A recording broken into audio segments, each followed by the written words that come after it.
নমস্কার বন্ধুরা, আজ আমাদের বিদ্যালয়ে শিশুদের স্বাস্থ্য পরীক্ষার জন্য এক স্বাস্থ্য শিবিরের আয়োজন করা হয়েছিল। নিয়মিত শিশুদের স্বাস্থ্য পরীক্ষা, বিশেষ করে দৃষ্টি, শ্রবণ, উচ্চতা, ওজন, দাঁতের পরীক্ষা তাদের সুস্থ বিকাশ ও প্রাথমিক রোগ নির্ণয়ে অত্যন্ত জরুরি। কেন বিদ্যালয়ে এই পরীক্ষার প্রয়োজন সবার জানা দরকার।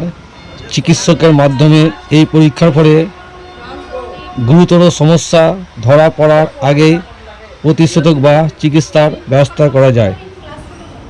তাছাড়া এই পরীক্ষার ফলে অপুষ্টি, সংক্রমণ বা শারীরিক ত্রুটি দ্রুত ধরা পড়ে, যা পড়াশোনা ও সামগ্রিক স্বাস্থ্য উন্নত করে।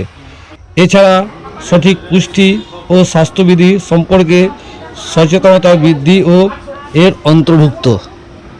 বিদ্যালয়ে স্বাস্থ্য পরীক্ষার প্রধান দিক সমূহ হল শারীরিক পরিমাপ, দৃষ্টি ও শ্রবণ পরীক্ষা, সাধারণ শারীরিক পরীক্ষা। সাধারণ শারীরিক পরীক্ষার মধ্যে হৃদস্পন্দন মাপা আর শারীরিক পরিমাপ